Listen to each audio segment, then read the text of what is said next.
Welcome to Top Line, the podcast for the best founders, operators, and investors in B2B tech. Every week, AJ Bruno, Asad Zaman, and me, Sam Jacobs, will break down what's important for you to know to be the most well-informed professionals in the market.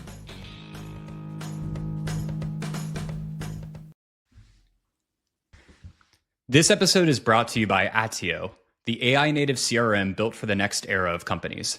Connect your email, and Attio instantly builds your CRM right before your eyes with every company, every contact, and every interaction you've ever had, enriched and organized. With Attio, you can build AI-powered automations and use its research agents to tackle complex operational processes like finding key decision makers and triaging incoming leads. Join industry leaders like Flatfile, Replicate, Modal, and more. Just head to attio.com/topline and you'll get 15% off your first year. That's attio.com/topline for 15% off your first year. Now back to the show.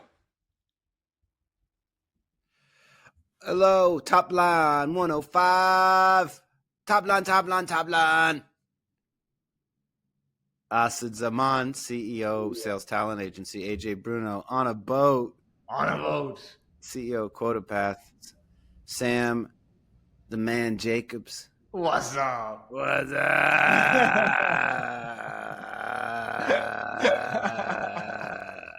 It's go to market time. We're talking go to market. That ad of the Budweiser ad of the what's up, that was one of the most successful ads I've ever seen. Because in Pakistan, we were saying that. And we didn't have Budweiser there. And you're not allowed to sell alcohol. But we were all still saying it. It was really like, it broke through. Well, it's extremely fun to say. It is. What a throwback. Yeah. AJ, you're on tell us about your boating experience. You're on Starlink? I'm on Starlink. If it cuts out, that'll be par for the course for me. And you guys will go on and you'll just make fun of me. And you know what? We'll survive. I'll go on. We caught a mahi. What's the occasion here? What's the occasion? Oh, one of my advisors from 2012, my first investor in Trendkite, Steve Welch, founder of Dream Adventures, has invited me on this boat for 5 years. And I felt like if I said no this time, I would never get another invite. And I needed to do it. So we're deep sea fishing. And it's been awesome, actually. I've never done it. We're in the Bahamas. But I'm still working. Do you go back to the resort at the end of this, like every day, or are you sleeping on this boat? Sleep on the boat, man. What do you mean? Ooh. This is Is real. it stylish? Is it nice? Yeah, it's very nice. But also, I am a land boy. I am and air, but I do not do well in the sea. So I'm just sitting. You guys see me here just rocking back and forth, and we've been fishing. I work. We fish. I work. That's been my days. I could live this lifestyle. You jump in the water and go swimming? Yeah, the water's 77 degrees, but there's sharks in the water, so we don't stay in the water too long. Yeah. Huh. Living life on the edge. Sharks are bad. But you're having fun. I'm having a great time. I have a board meeting next week. I am freaking out a little bit about that, but outside of that, I'm great. Starlink is top. Tim, how are you? I know, it's so good. Musk is really on top of his stuff these days. It's great, AJ. You're great. It's great. Really great. Sam, you are in the US after quite some time. I am. I'm in Atlanta for this Chief Marketing Officer Summit, Pavilion CMO Summit, which is happening.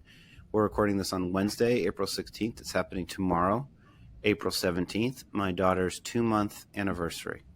Ooh. That's a birthday? Is that an anniversary? Birthday. I don't think it's an anniversary. She's 2 months old. What is she celebrating? Her birthday? She's celebrating 2 months outside of her mother's belly on planet Earth. I just spoke to before this the CRO of a company called Data Rails, and he is there with you at the CMO Summit. He was a CMO that became a CRO. Oh, there we go. Meeting more and more of them now. Why did he choose to sort of pursue such a stupid path? Why did he subjugate himself to the gods of revenue? Why doesn't he care about marketing And how does Why he did he feel? desert? How does he feel about the Mary Poppins of marketing somewhere in London? What was Judging really him. interesting about this company is that they started off as an outbound motion and it was growing fine. Then they hired him and they're like, yo, can you do some inbound stuff for us? And then I think in like a year and a bit, 90% of their business was inbound. And their reps are closing 4 times the revenue of their competitors who are larger than them. And so they're like, would you like to be our CRO? Like, you seem to be really good at this stuff. What's the secret? What's his name? I want to go meet him. Aviv. Yeah. All right. How are you, Asad? I'm good. I did an at-home blood test. What? Why? Which was really weird. Because I don't like going to doctors and things, and somebody sent me a kit at home. I was like, fine, I'll do it at home. So it's really interesting. You prick your finger, and then it's supposed to bleed onto this card, and you mail the card back. But I pricked my finger, and blood wasn't coming out. So I don't know why. So then I sort of Are you a vampire? Is it? Huh? Do you know that you're officially alive? Are you perhaps undead? I don't know. It was a little bit sketchy. And so then like I pricked like 10 times. I like used a belt on my hand, finally had enough blood out, and I sent it to them and they lost my blood. What? That's a terrible story. I'm very upset. I'm like, do you know how hard this was?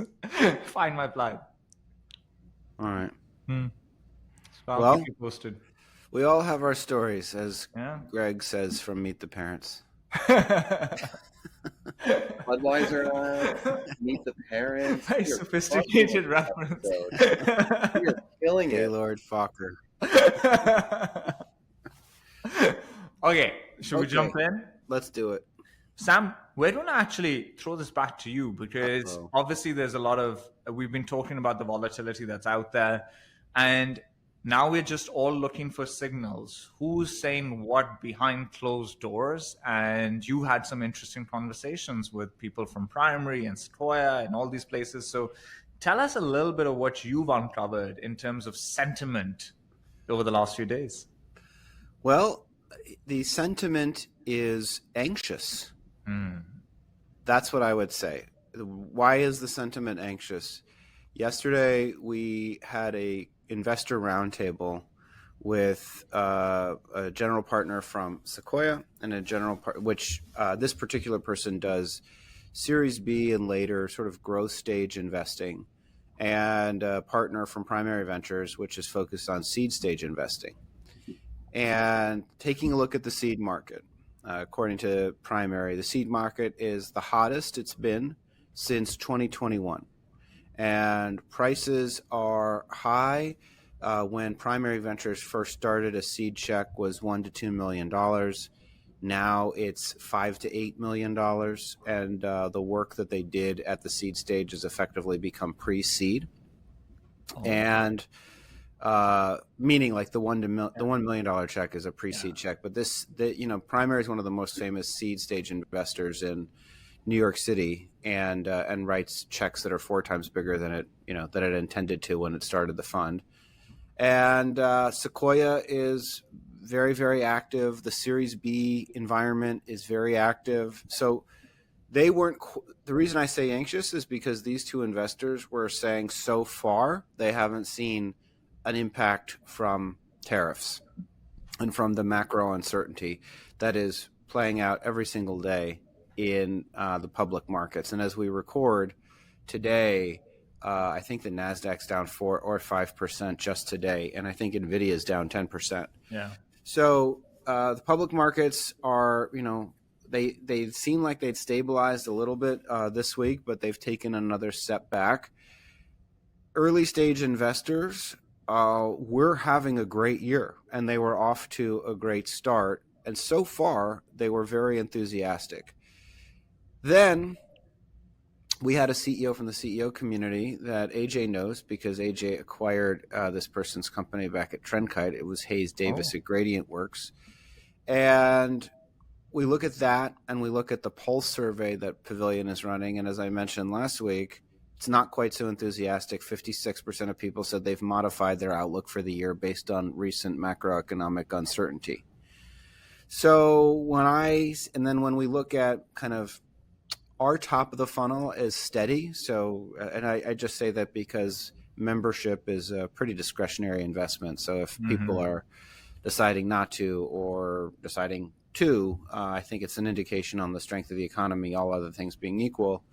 So far, top of the funnel steady, but we are seeing more delays. We are seeing declines in conversion rates with people saying they're not sure that right now is the time to join Pavilion. And we'd had a very, very strong start to April and a great end to March. And since then, it's settled down a little bit. The last thing I will say is there is a tale of two kinds of companies. AI native companies are the ones that are driving all the interest in deal flow, and companies that are not.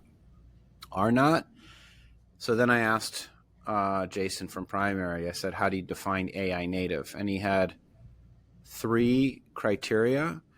And then the James Flynn from Sequoia really only agreed with one of them. So one of them is AI. Basically, there was like, is AI, are you using it to drive internal efficiency, or is it specifically embedded to make the product experience delightful for your customers? And it felt like every company under that definition could maybe define themselves as AI native. And James Flynn had a great definition. He said, you're AI native if the quality of your customer experience improves with the quality of the foundation models. Oh. If your business improves as the models improve markedly, then you could make an argument that you're AI native. I still think there's so many companies that have like a chat interface next to a core workflow product that was traditional B2B SaaS, and under that definition, you still might say that some of those companies are AI native. But maybe that's what you should say, that you're AI native. If LLMs themselves, which our models are improving, the experience improves. What company has improved? We've literally seen, as the models improve, the experience has improved. Companies do you Cursor, like companies like Lovable, Cursor, Bolt. These companies, I think, have gotten far better as models have improved, as reasoning was introduced in these models. And you can see it in their revenue uplift. Like, Cursor, I think, holds the record for the fastest company to get to 100 million, 200 million, 300 million, and 400 million. The last thing to the point, because that was the last piece of what we talked about with the investor community was, I said there's sort of different ways to think about it, because a lot of companies are talking about ARR when it's really POC revenue. And, they are some CTO, some IT buyer in an organization is piloting 15 different AI use cases. I think we've talked, some of them are accounting, some of them are in go-to-market, some of them are, and until it converts to a long-term agreement and becomes embedded in the workflow. And I think there's a lot of companies, to the point of 11x, that are overstating their traction because they've grabbed some amount of experimental budget that isn't going to translate into full deployment budget. Last thing I will say is that the categories that are really interesting to investors, or more interesting, we've talked about this, but it's what business models can be markedly improved by the existence of AI. And what they were talking about was law firms and accounting firms. And there's this company, Harvey, in the legal space that is one of the fastest growing AI native companies. I don't exactly know what Harvey does, but you can Google it. They build AI tools for law firms. Yeah, but what AI tools, sure. I'm not sure. So, yes, exactly. I build AI tools for law firms too. So don't we all? Mine chooses which emoji to put after a comment. Domain-specific AI for law firms, professional service providers, and the Fortune 500. Okay, so this is, by the way, totally side topic, but this is CMO Summit. What a horrible positioning statement. What does that even mean? That is so boring, so bland, so vanilla. This is the type of stuff that is wild about B2B marketing. What is that statement? I don't know. I agree with you. And I think we're going to do a positioning exercise with Kate DeLeo tomorrow at CMO Summit, where she's going to walk through how she helped this company, Bright, Anil Yasreli's company, reposition. But it's true. I think, frankly, if you look at the positioning of Pavilion, it's not great. Same thing. Everything's the number one blank. So we're the number one go-to-market community. It's like, I don't know what that means. I don't know what we stand for. That's why we're going to go through a And message. does that? I think what's interesting about that is, does the buyer care more that you are number one, or do they care more? Will they care more about a different sort of position, right? Like if you just say I'm the best, that's going to win you a certain amount of business, because people just want to work with the best. They don't care. They care about customer value. They care about customer value. I think positioning is about an emotional reaction that you're trying to activate in a person. It's supposed to be aspirational. Like, you work with us and this is what you feel. Like, that's what B2C gets right. And that's what I find people shy away from on the B2B side. And I think a big reason why they shy away from it is the process a lot of companies use to get to the statement is interviewing a bunch of stakeholders and averaging out what they hear from them. And what you usually get is something that's super plain, vanilla, bland, and says something but doesn't really say anything. I agree 100%. However, some companies, their tagline is just for the love of sales. Oh, for God's sake. That was like 10 years ago by people that like, that's you, brother. That's changing. Wait and see what's coming out. I can't wait. I am so excited about what we're doing on the rebrand. Like, it felt like in starting it right now. So we started a few months ago, and it felt like the right decision. I was questioning myself that I didn't do it when I took over. Like, I'm 5 years into this role now, and now I'm doing it. And my thesis at the point was like, I don't know what I want it to be. Like, let me figure it out and then do it. And it feels right now. Like, now it feels like I can dictate what it's going to be. So are you anxious to get it out in the world? Like, are you excited about what the positioning is? I'm excited. Zero anxious. Oh, I'd be anxious. I get anxious about these things. Why are you anxious? I don't know. Because it's when it's close to the finish line, I'm like, I want people to feel this, see this right away, right now. I want them to feel what I'm feeling.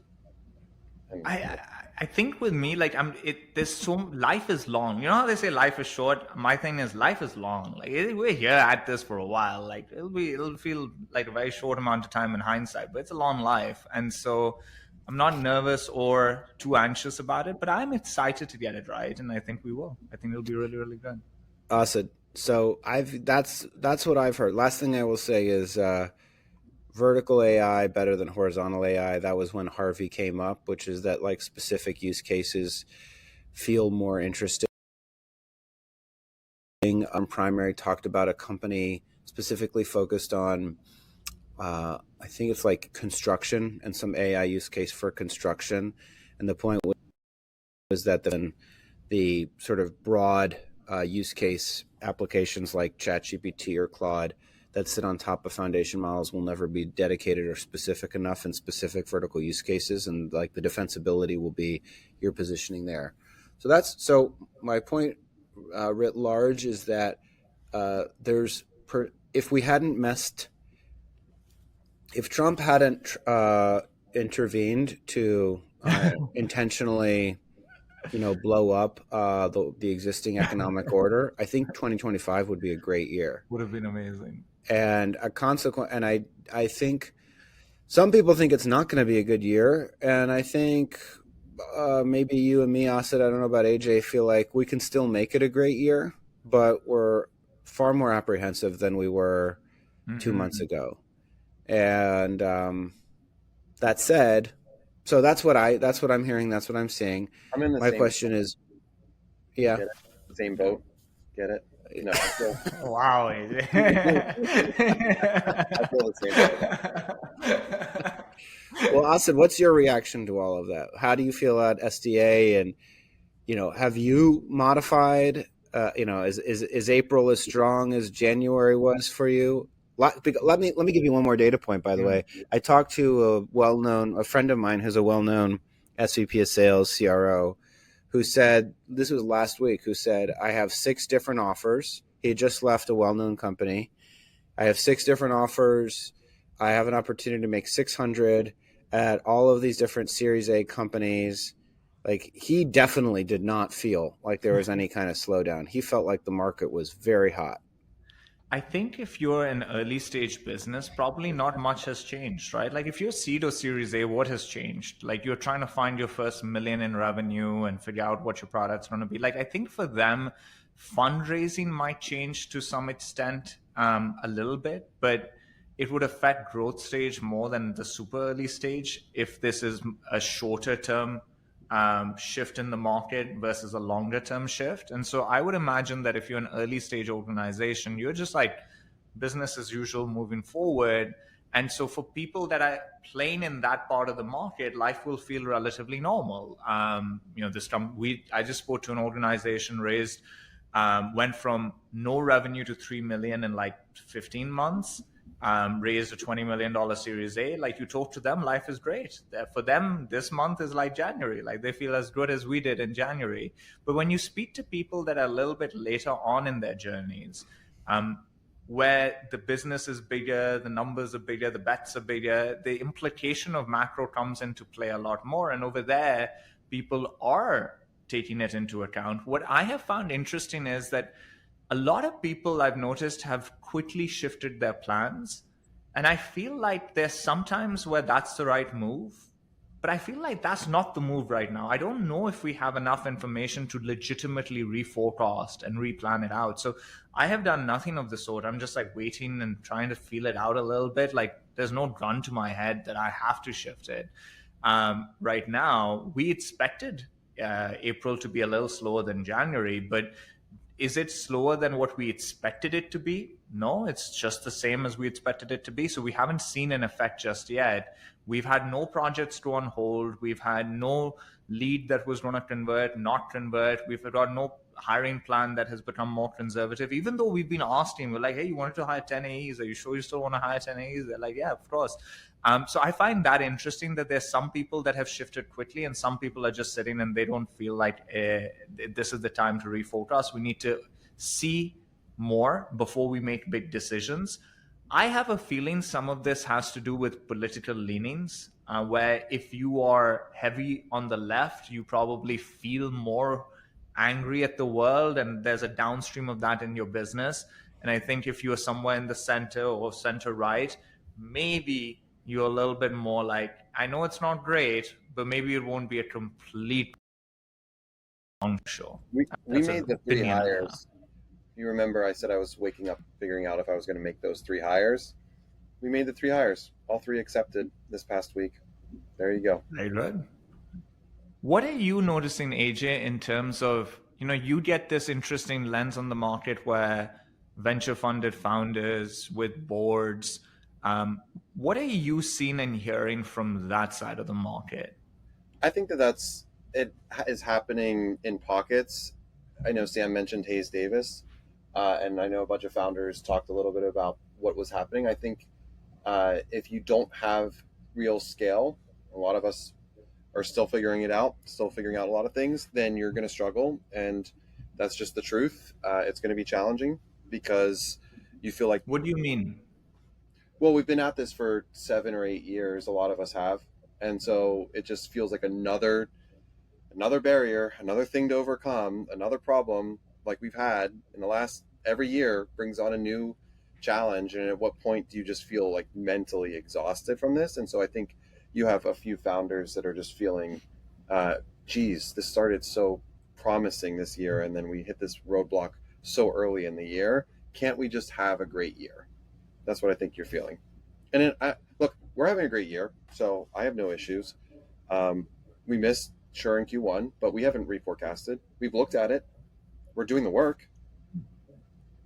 Aren't you guys? Yeah, we're coming off a 2-day offsite. We're not reforecasting. We're 2 or 3 months ahead of our management. We're about 2 months ahead of our management plan, 3 months ahead of our board plan. So we feel really good. I sent an email to the board Sunday. It's just funny because I send these weekly updates. I've been doing it now for like 2 years. I haven't missed a Sunday.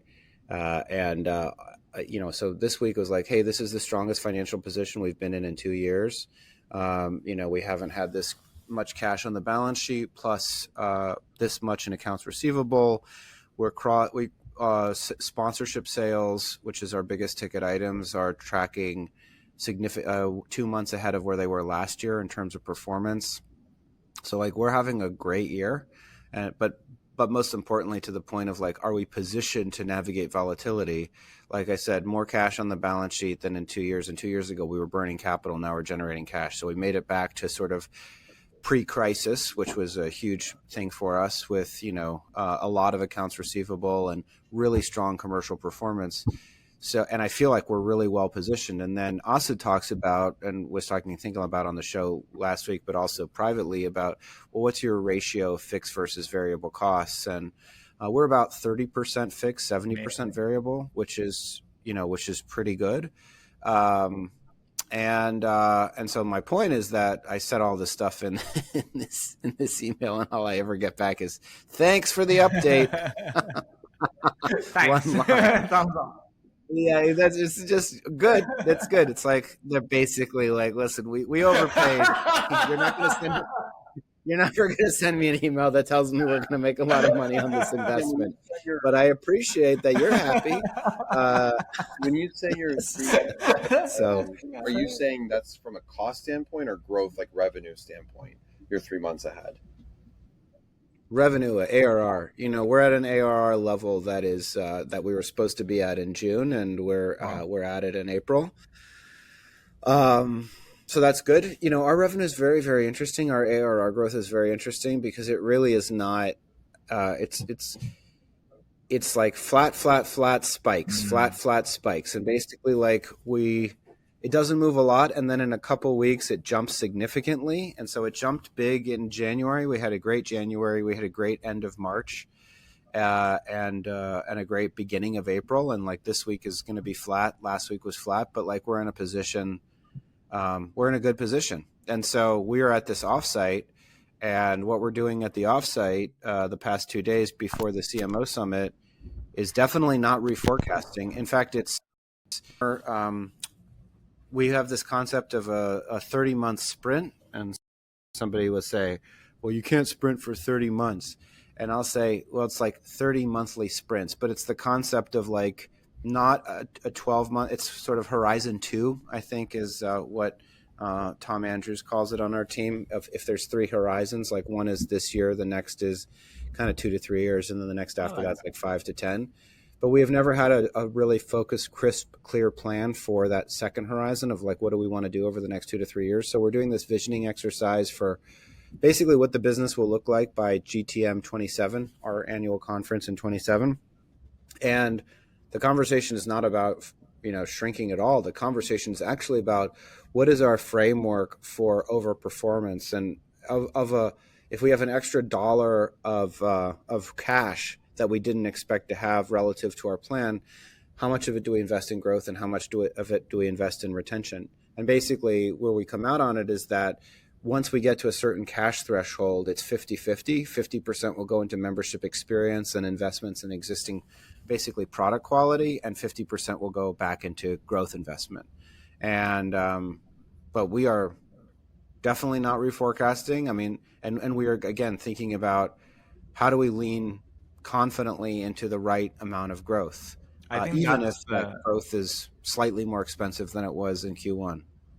That's the way that we've been thinking about this as well. We've done a lot of work for a long time. Like we've been at this, we've been managing through volatility for some time. So at some point you do all the work to put yourself in a position to navigate it. We entered these choppy waters when they first came about without having done that work. Actually, we were in, a decade of clear waters. And so our infrastructure, our way of operating was based on that. And so I think a lot of work has been done. Like if you told me you reforecast or replan, like change, like I don't know, like there's not a lot of low-hanging fruit right now in terms of inefficiencies I could cut off. They're big bets that we're making. And so one conversation we had is, do we feel differently about any of the bigger bets that we're making this year? And the answer was no. We think that the work we did was to be in a position that the next time there's volatility, we can be on the front foot thoughtfully, but on the front foot. And those are bets that allow us to be on the front foot. So let's go forward with those.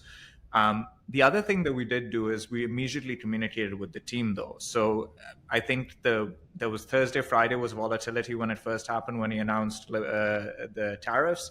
On Monday, we had a company-wide meeting. What I found really weird in talking to some people is that they've done the reforecasting, but no one's spoken to the team yet. And so that's a bit weird. Like, you've done that, but not this. I think communicating with the team is important because there is a shift in the landscape, and you have to tell them, hey guys, the game has shifted. So here's how you need to shift to address what is happening in the market. Here's how we think about it. Here are things you need to do. Here's how this might play out. Here's what we're keeping an eye on. And so that, I think, was really important to do, and we did that early on. Now we're just waiting and seeing how things play out. And from the looks of it, it's going to be choppy, but I'm just trying to put myself in a mind frame where I don't expect stability anymore. I expect to run my career in very volatile times. And so I think this mindset will be the mindset I'll be in for the next couple of decades, probably. I don't see any reason to believe that volatility goes away. Why would it? I agree with that. Right. And I think related to that mindset, my mindset is sort of directly related, which is don't panic, don't freak out. You don't need to change anything. Sure. Be calm and comfortable where you are. Be present. If you get bored, go read a book. Yeah, like relax, like calm. Yeah. Like this is, I think, a moment to be calm and composed, which I think is super important. And not enough people are doing that, because I think this type of volatility, one of the challenges with it is that there's a political connotation to it. And so if you lean one way heavily, if you're on the extreme left, you've got a lot of reason to be upset and angry at the world right now. And then that plays out in business. And I think like figuring out how to separate that is important. AJ, what advice do you have for a founder who leans very left and is feeling very angry at the world? Like, for the record, we don't talk a ton of politics, but I don't lean very heavily left, for the record. I am very moderate. And AJ's lying. He has a poster of AOC in his office. He loves salutes it every AOC. day. Well, honestly, in his defense, a lot of people have a poster of AOC in their office. It's not politics. Bernie and AOC together. Austin, I was an astrology major, so as an astrologist, that's a good point, AJ. AJ, fascinating points. Yeah. Super well, but I'm a Gemini. Austin can't hear me right now, and I'm still going to talk. When's your birthday? When's your birthday? June 15th, 1985. I'm turning 40. June 15th? Yeah. Wow, Casino night. You're invited. Casino, I know. I got the invite from Ange. I will not be able to make it, but I did get the invite. It's okay. Austin's going to get travel. He's going to be there. Yeah, why not? I would Okay. love to do it. I would love to be there. Marty. Look, if you can hear me, my point is that you got to stay grounded. And if you're a business leader, you've got to control what you control, focus on customer service, and focus on value, customer value. Those are the things I said last week. I'm not changing that. That's what I'm focused on in my business. That's what you need to focus on in your business. Let me share some data with you guys. Live That's data. great. I'm looking at Please. this right now as we're Bring it. talking. Share So I'm the looking at data. the talent market in North America. There are, in tech, in our world of tech broadly, there's 17.2 million professionals that work in this space. Ooh, There's baby. 341,000 have joined this profession in the last 12 months. So those my are like the God. junior people entering. 1.7 million people have taken new jobs in the last 12 months. That's a lot. And there's 439,000 open jobs today for within this market, and about 60-ish thousand of them are go-to-market roles. There are a lot of companies that are continuing to, there are a lot of companies that have hired during the last 12 months, but there are a lot of companies that are continuing to be on the front foot right now, hiring. They have to hire. If we are saying to them that it's time to just come to terms with the fact that volatility is here to stay. Previously we'd be like, it'll be over, and then it'll be like the growth. Now we're like, guys, choppy waters, that's the consistent flow. And so how should that inform the hiring manager's strategy when hiring these people now? Like, what do you look for that's different when you're looking for people that can perform in extremely volatile times for a very long period of time? Focus, clarity, that they don't get distracted, that they actually would say, even if they've worked at a hyperscale company, what is like the two things that you did super, super well at that hyperscaling organization. You just need to be strong communicators during this time and have a clear voice and conviction around what you're building is the right thing. And this is true for a turnaround as well. I'm here with Steve Welch. He turned around a business 2 years ago, and he said the one thing that mattered is you speak with such clarity and conviction. It makes a massive difference to the team because they see that. And I actually agree with this communication point. I think it's about simplifying things. So when there's complexity in the world, people are very confused about how to think about it. And your job is to reduce it down into really simple terms. If you can explain it to your mother and she says, okay, I got it, then you should tell your team in that way. Yeah, exactly right. 100%. Good job, Austin. Brilliant, AJ. It's quite brilliant. Sam has nothing to add. This point after point of insight. It's like, he's on a streak. This guy's hot today. He cuts through ambiguity, lack of clarity, with just coherence, incisiveness. I can hear them for the record. There are fish that are just following this boat, being like, that guy knows what he's talking about. This GTM, that this ginger GTM messiah. I can hear them. I can hear everything they're saying. Sam, I'll push it to you. What do you think changes if you are hiring? You're on the front foot. You're hiring a bunch of people. What changes if you were now believing that volatility is here to stay? It's the steady state. Do you think let me hit it back to you. Do you really think anything changes? I mean, I think that it's just the bar, your threshold for bad hires is reduced. Probably. And the people that you might have hired in January, you might not hire, meaning the people that you're somewhat ambivalent or on the fence about, you maybe don't hire. But if we're looking at what kinds of people you want, it's the same kinds of people. It's resilient. I guess what I'm saying is if you can find people that are crushing their number at average or poor companies right now, those people are gold. And this is a great opportunity to, if you have any kind of stability or confidence in your business, to find people that are doing well at crappy companies and recruit them over to your company. I think the premium for A+ sales talent is going to increase in times of uncertainty. And I think there's going to be haves and have-nots.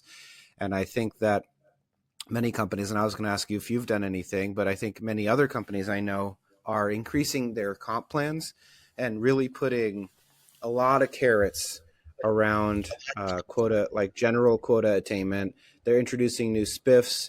They are really trying to think about, how do I maximize somebody's desire and the people, and how do I reward overperformers, particularly now? Basically, there's a bunch of people that aren't going to hit the number, and maybe those people get fired as they would have before. But there are some people that are going to be able to still close business, and those people are probably going to get paid more in times of uncertainty than otherwise. I find that we did a bunch of comp work last year, so we're not going to change anything because we think it's as good as it can ever be. That said, I do think that the comp is an area of opportunity for a lot of companies, and we've spoken about this a long time ago, but I'll bring it up again. You know Stephen Defina well, right, Sam? I do, yeah. So Defina has a really interesting way of thinking about compensation for go-to-market teams. And basically what he says is, he's like, I don't care about attrition as an overall number. It doesn't tell me anything.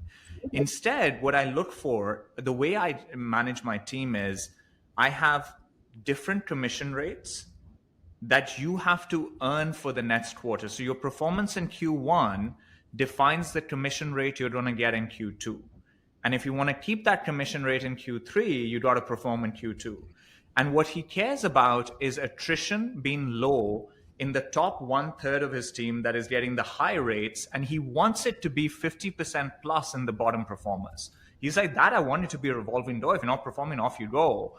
And that's the way he thinks about it. And I think that's a really viable comp plan for tech companies to look at, because it's directing the right type of outcomes and behaviors and offering the right type of filtration in your business.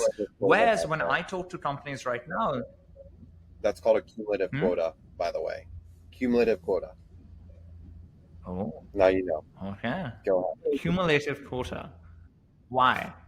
It carries the rate from one quarter to the next. So you carry the quota. Interesting. So if you miss, you carry it with you to the next quarter. No, but that's not what he's doing. Like if you miss, you get this low, terrible commission rate in the next quarter.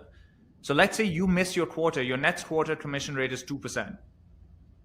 Oh, that is different. Yeah, you're right. That is different. And whereas if you kill it, you at the accelerator level, you might get 30% the next quarter. Oh, wow. That's what he's Can you doing. ever make So it he's up? Can you ever get back to it? It's not about getting back. You can get there again. So if you, let's say, miss this quarter, you have 2% the next quarter. The performance in the next quarter earns you the commission rate for the next quarter. So it's rolling. Every quarter you got to earn it, and so that way everybody is like still working hard. And in this model, he had BDRs that were earning more than mid-market AEs in this model. Wow. This is cool. Yeah, I think there's a lot of, to your point, I think there's a lot of unlock in incentive compensation. And what we need to meet that unlock, to address that need, is something adaptable, something flexible. Only the co-host had good internet to chime in here and could actually talk to this. Instead, he's just going, you guys are going to have to for me. Let me fill you guys in on a conversation I had with the founder of an AI SDR company. Go for it. Oh, one that's in the news? Not the one that's in the news, but they are also in the news for better reasons, reasons. They're a reputable one. And so the highlights of the conversation, I asked him a few questions. Question one, are your customers buying your thing because they believe it's ready, off the shelf, implemented, and it's going to work? It's going to work better than humans, and that's what I'm buying from you.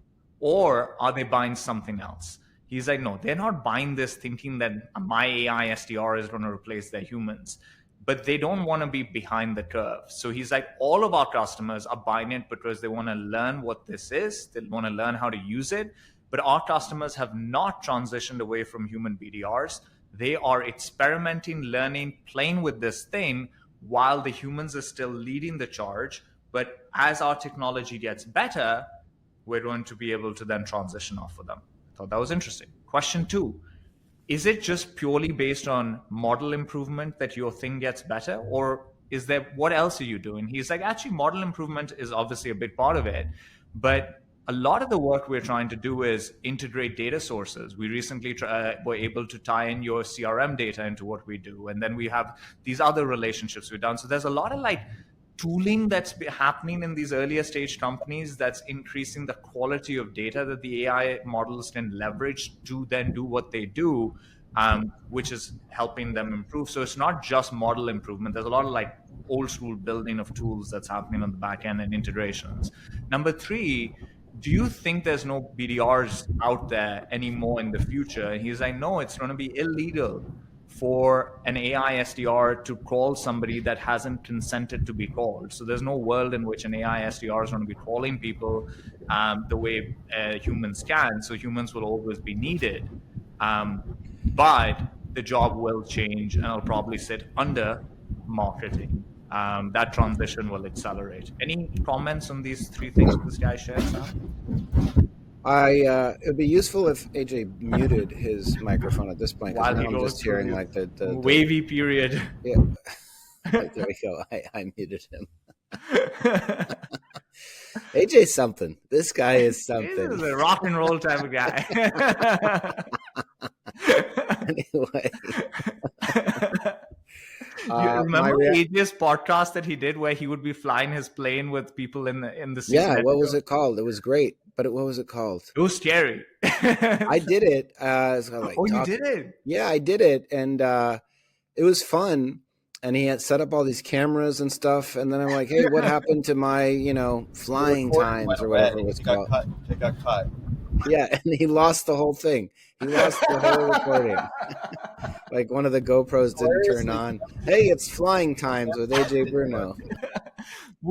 Did you ask qualifying questions, Sam, like trying to qualify if he's any good at this? Or did you just say yes straight? Oh, I knew that AJ was a good pilot. So we had fun. And it is quite cool. It's very inconvenient, I have to say, because you drive like an hour out of the way to get to his airport, And then you get in the plane, you're like, this is so cool. We could fly right to New York, but then you land an hour from New York. So you're like, I don't know if this was more convenient than just, getting on. And if you're doing this as a podcast, your first 10 episodes will have like 7.5 listeners each on average. And that's a lot of work for like a handful of listeners. Generally speaking, like the way that AJ uses his plane is quite cool, of just like using it to actually go places. Like if he wants to go to, I think he did fly from Philly to Austin at one point. Anyway, my reaction, the first comment is the comment that the investors made, which sounds like your founder friend is saying a bunch of stuff that he calls ARR is probably not quite robust enough yet, that a lot of people are buying to experiment. They're not sure if it works. I bring that up because I got an LP update from, we all know very well, where the person, their business, partially by talking to Topline, and it was like, this company's hot off the gates. Companies are in their new beta. They've already got 400K of ARR. And like, it was like these two sentences, one after the other, didn't make sense. Like if people are in your beta, then it's not ARR, but it doesn't matter. Anyway, so I think it's, listen, it's better than nothing. It's better that people want to test and want to try. And, these companies have an opportunity to embed themselves and build. And I think they are getting better every single day, so that use cases that were not possible yesterday become possible today. Certainly, I see that with ChatGPT and my use of AI, which is that it really is. I use it multiple times. Now it is my the default place that I go to work out a problem. Is AI. So that's one reaction. Second reaction is not allowing people to be cold called by AI is so dumb. And I don't understand why we have to put these weird, it's like, that feels like an EU law, like something that's totally stupid and inane. Because in which world will somebody say, I consent to being cold called to buy something new by AI? Like, what's the workflow to give that consent? I don't even know. And I don't know why we're always trying to protect the crappy jobs. Like this idea, like if you don't have to cold call and you can build a new company that is powered by all of this artificial intelligence, and that means that more people can have companies and more companies are viable because the cost of operating those businesses is lower. I don't see why that's such a terrible thing.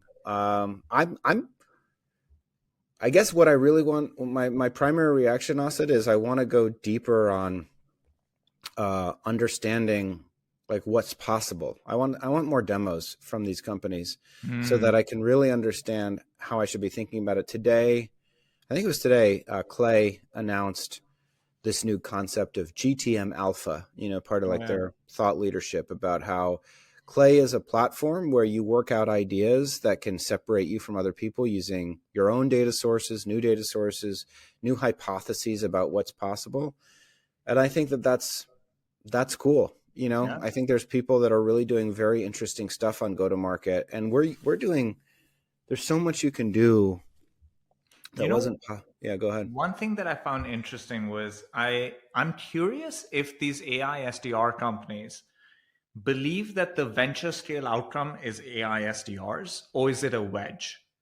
Is it the starting point? It was the simplest problem to solve first, but it's not big enough for us to be a $20 billion business, $10 billion business, etc. And what I got out of this conversation was, yes, it's not big enough to be the big thing. It is the start. It's the problem they could have solved first that they felt they could gain some traction with. But when you ask them, like, tell me a little bit about the next couple of years, like, how do you think your business is going to evolve? And what I'm trying to figure out is, are they going to say, I'm going to have the world's best AI SDR and AE combo type of thing? Or does it become like go-to-market tooling in general? And the answer was go-to-market tooling in general. And I've had a few of these conversations, and that's what it ends up being. Like, we'll have a RevOps AI thing, which I think will actually be really cool. RevOps is a place where AI can, I think, be extremely helpful to these people. Because there's a lot of monotonous stuff in AI that AI can automate, but there's also a lot of like strategic thoughts it can give people. And I think RevOps will benefit from it because it's always resource constrained. And so That's where they're going to go with it. None of these AI SDR companies are going to be the big company themselves with just that. They're going to be solving lots of go-to-market problems, and collectively will be a large business, which again makes you kind of think about what their revenue is going to be like, right? Like, I think revenue is kind of changing. Like, its stickiness, the defendability of your company and your product and market is going away. The stickiness of your revenue is kind of how you're generating revenue is also evolving. It's very interesting. I agree with you. I don't know how this relates, but what comes up for me is that Otter is over 100 million in ARR. And that's wow. I've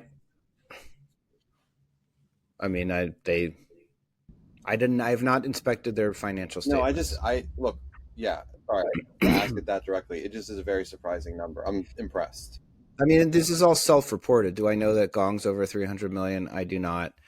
But do I know that AlphaSense is 450? I just know what the people that work there tell me. But my point is this.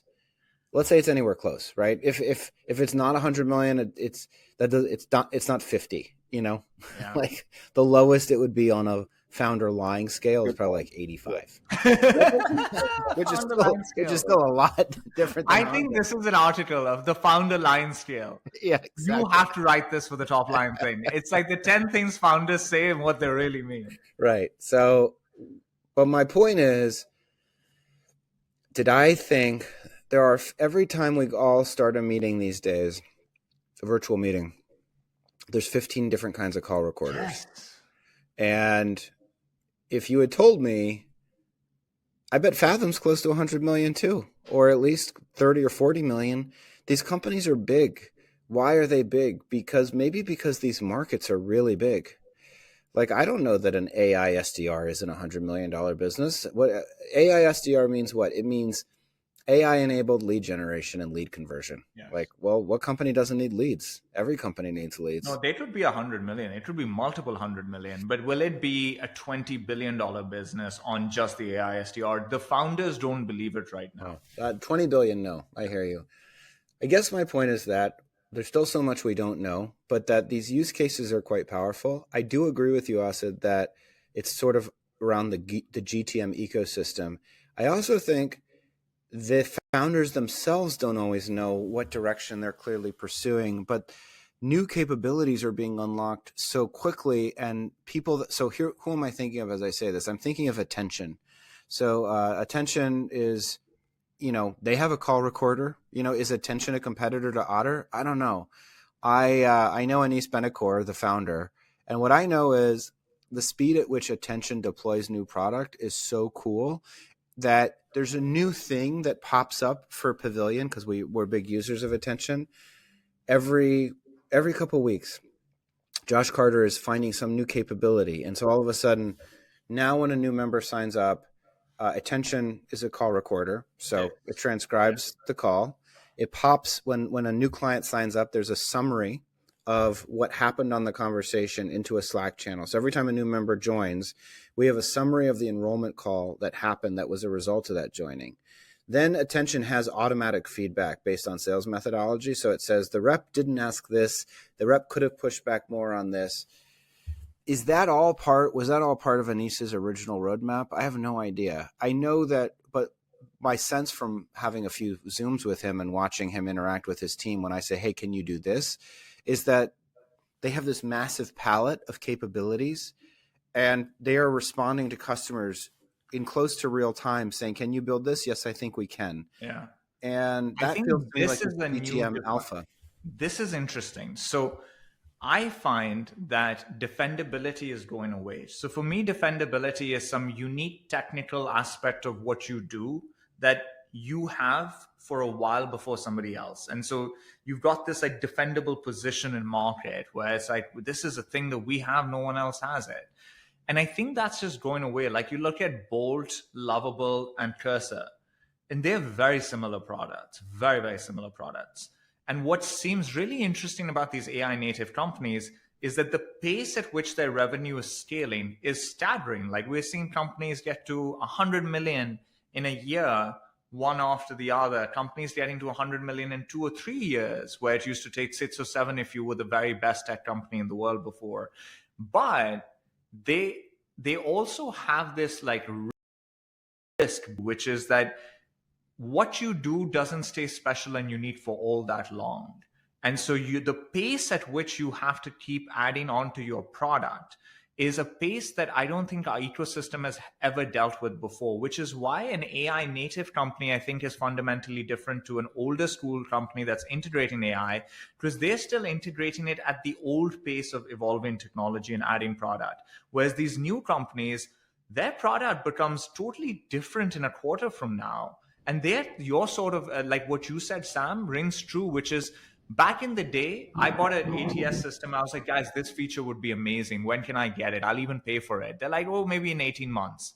And now you talk to these AI companies, they're like, this would be cool. Next week, they're like, well, guess what? I see a guy, like I think I was on a screen share, and Anis like slacks one of his engineers. He's like, hey, what do you think about this? They're like, yeah, I think we can do it. He's like, okay, we'll have it ready for you in like a week. Look at that. That's That is the not definition something of an AI first company.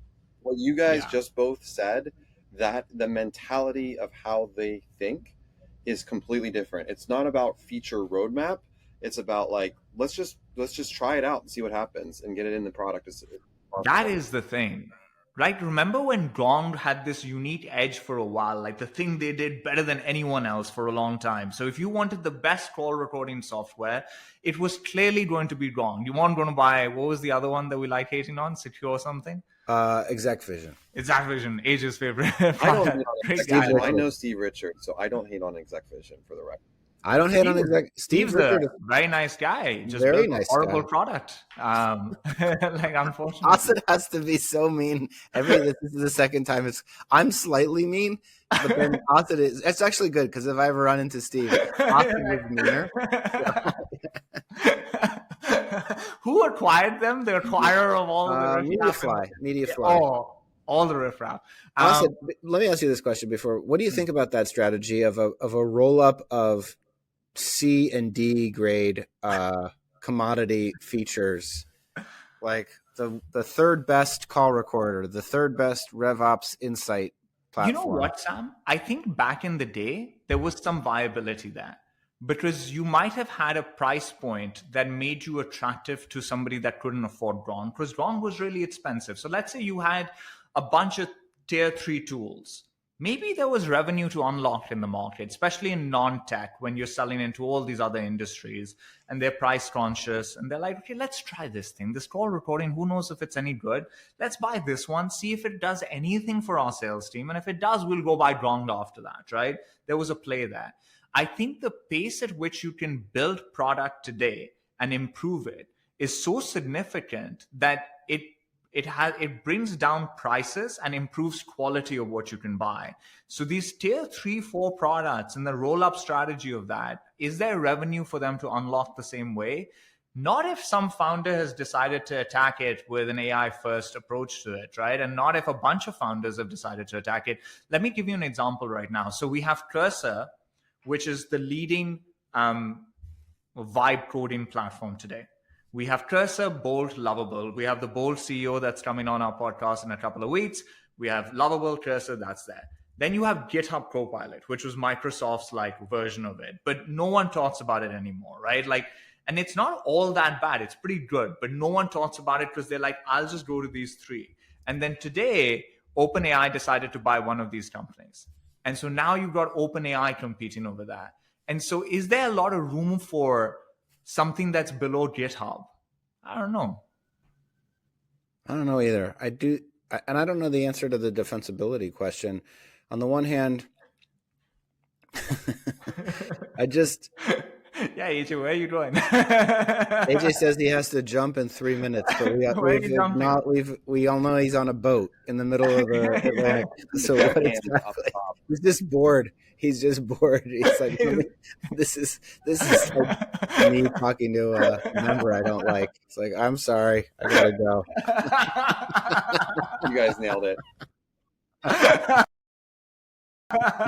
I think there's something about habit forming that is, I guess that's like the lowest form of the lowest kind of moat, Asad. Like, you just get used to using a certain tool. They all are iterating quickly and doing new things, new interesting things. And then the cost of switching off a tool feels, you would switch off when you saw some kind of use case that truly blew your mind. But otherwise, the other thing about the pace of innovation is that you see a new feature and you say, you know what, that'll probably show up in the product that I'm using within a couple of weeks. Be patient, it'll come. Yeah. It's, we really do live in interesting times. And, yeah. Well, on that profound statement. So that will be carved in stone. Shoutouts, wins of the week. We're going to do shoutouts or a win of the week. AJ, why don't you go first? Or a novel use of AI in the last couple weeks, like something you used AI for that you think other people should know about. I got a personal one and a work one. AJ, I'll just use it. We took a. Oh, he has clear internet for a minute. Okay, go. You can hear me? Yeah. Good. Yeah. I can hear you. We're stationary right now. I took a screenshot of where we were fishing in the Garmin, and I asked ChatGPT, like, "Hey, in this spot, where could we go we go catch mahi?" And it told me the exact coordinates and where to go. And no way. And we went. Swear to God. And we went and we caught a mahi. That's ridiculous. That's so cool. That's crazy. Yeah, we had. I'll show you the chart. I'll show you the whole conversation. It told us exactly where to go for the best opportunity to catch mahi, and we caught one. So cool. Okay. I hear that, Sam, and you know what I think of? When I started door-to-door sales, the GPS was not affordable yet for everyone that did door-to-door. You would literally have paper maps. And you'd have to know how to read them to go from like find your territory and get in there and do all of that. Now this guy's taking pictures of the ocean and it's telling him where to go. That's ridiculous. Asad, I have a request for a future Top Line newsletter. Do you have a picture of yourself from when you first were selling the things that punched the holes in the lawn? Absolutely, I do. Yeah. I would like to see that included in the Top Line newsletter. The evolution of a salesman. I will show you. Yeah. I will add it. Okay, fine. I gotta go, guys. You guys are all. Bye, AJ. Yeah. Asad, novel use case of AI last week. Novel use case of AI. I don't know how novel this is, but I have done some tests recently where I'm finding out what my biological age is. And I'm really nervous that it's going to come back way older than I really am. And I've done this biomarker test where they've lost my blood sample, but hopefully they find it. So I'm going to get a pretty comprehensive report. And what I'm going to do with that is feed it into the reasoning model. And what I'm trying to understand is where I have deficiencies. What are the root causes of it? What does it really mean? Like, I'm trying to get really educated on where I am deficient and what are the various ways to address it, some natural, some not natural, to try and like optimize the system. And I'm sure a lot of people have played around with this type of stuff, but to me, this is massive. Like it feels like a way of understanding your health that is different, because in Canada, you go to the doctor and it's free healthcare, which means they're just trying to get you in and out, right? Like they don't want to explain what this thing to you is. And so imagine my testosterone comes lower. And then one of the options is you get a TRT. But I like my hair. Does TRT lead to hair loss? Like, I want to get deep on this stuff, right? What is TRT? TRT is just testosterone supplementation. Oh, got it. But am I going to lose my hair? Like, I want to go really deep on that. And no doctor here is going to give me that. So I can actually get it out of this. And I'm actually very excited for that. That's really cool. All right. I've got two. On a personal note, now there's an asterisk here, but what I did was I had one baby picture of my daughter and I uploaded it and I asked ChatGPT to create a photorealistic image of her as a teenager. No. And it created a picture of her and me, and based on the picture it's just wild because the picture looks exactly like her mother. And ChatGPT did not know what her mother looked like. And it's a picture of me and her eating dinner at, it looks like Anton's in the West Village. Wow. And then I was like, let me do 15 versions of this. and I ran into content moderation rules. So it's really interesting, by the way. There's a content moderation agent that is not part of the main AI machine brain, processing, whatever you want to call it. So what happens is ChatGPT starts building the image, and you see the image halfway developed, and then the content moderation kills the job. It kills the workload. And it says, and basically it says like, hey, you can't make photorealistic pictures of kids for like deep fake reasons. So I haven't really been able to create many more photorealistic, but what it will do is create painterly versions that look like me and my daughter. Sam, you should upload a picture of you in your 20s and be like, show me this if this person was in their 40s, and see how accurate it can be. Does it get you like at this age? Yeah, maybe. The thing that I've been using it for is to create images of me and my daughter doing fun things, because it inspires, because I don't like babies very much. And they're not very interactive. They don't do much. All they do is poop you and I scream. are oddly similar.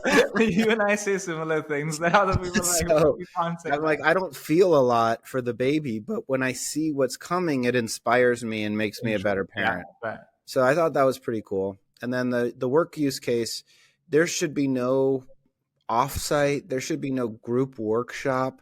There should be no group collaboration project that does not have AI at its core going forward. I think we had a 2-day offsite. ChatGPT built the agenda. We then used the Otter app. So Otter has an app that you on your phone, so you can just record anything and it transcribes it. So because some people don't like the transcription engine for ChatGPT. Yes. So what we do is we have the AI open and we're like asking it to sequence things and find open questions and find flaws in our reasoning. And then we're talking it through, and we have the Otter recording the whole time. And then we periodically take breaks. We export the Otter file as a TXT file, add it to ChatGPT so that it has the entire body of knowledge. And then we have it reformat, like basically, all right, given that, tell us everything we know, what we haven't decided, what we have decided, what's the roadmap, what's the sequencing roadmap. And it just made it far, far, far more productive. And it enabled us to like really knock out concrete decisions in a very productive way. It was cool. It's really cool. It's just so cool. As you're talking through this, and this is such a side topic, but I've thought that there's this tension right now in marketing where you had a lot of people that came up as demand gen experts that sit at the SVP and CMO level. And as the market demands more branding out of these companies, I worry that can those people adjust to the needs of the world? And if you asked me 2 or 3 years ago, I'd be like, no, there's going to be a cleaning out. Those people won't be as viable. The younger ones will come up that have branding built into their skill set, and they will then take over these roles. Now, when I hear you say these type of things, I say everyone has a shot at developing some part of their game that wasn't well-rounded before. Like if you're a demand gen expert CMO, you have a way of learning the branding side now that is so accelerated compared to before that it's viable for you to develop this skill set out. Now it's kind of on you if you do or you don't, but there will be many that do. And that's really cool.